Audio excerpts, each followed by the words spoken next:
La classe moyenne marocaine vacille entre précarité grandissante et inégalité qui s'accentue. Les dernières données du Haut Commissariat au Plan de Chekib Ben Moussa révèlent une réalité inquiétante. Le fossé entre riches et pauvres se creuse à un rythme alarmant. Un rapport de 7,1 entre les 20% les plus riches et les 20% les plus pauvres et une fracture urbaine qui s'intensifie et un indice de Gini en hausse. Les chiffres sont implacables. Derrière ces statistiques, une dynamique qui s'est accélérée depuis 2019 après une relative embellie entre 2014 et 2019 marquée par une hausse du niveau de vie des plus modestes, plus 3,9% par an. La tendance s'est inversée de manière brutale. Depuis 2019, les ménages les plus pauvres ont vu leur niveau de vie reculer de 4,6% par an contre moins 1,7% pour les plus aisés.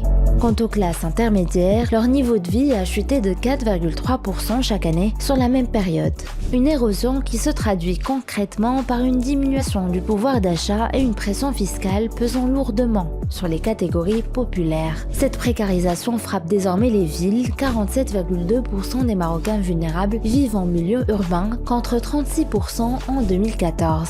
Un basculement qui souligne l'échec des mécanismes censés amortir le choc économique. L'urbanisation ne protège plus contre la pauvreté. L'inégalité se reflète dans toutes les sphères du quotidien. Les dépenses en santé sont 11 fois plus élevées chez les plus riches, celles en éducation 10 fois supérieures et celles consacrées aux loisirs et à la culture 39 fois plus importantes. Même l'alimentation est un marqueur fort. La part des inégalités alimentaires dans l'inégalité totale du niveau de vie est passée de 26% en 2014 à 30% en 2022. Et pourtant, une lueur d'espoir subsiste. Le taux de pauvreté multidimensionnel a reculé, passant de 9,1% en 2014 à 5,7% en 2022, notamment en milieu rural. Preuve que les politiques sociales ont eu un impact même limité, mais cela reste insuffisant. Redistribution inefficace, aide mal calibrée, spéculation non contrôlée, l'urgence est là.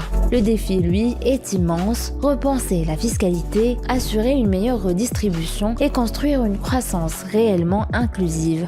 Face à ces constats, une seule question demeure: le gouvernement prendra-t-il enfin les décisions nécessaires? Un dossier à retrouver en intégralité dans le numéro 1122 de Tel Quel. Abonnez-vous sur telquel.ma pour suivre toutes nos analyses.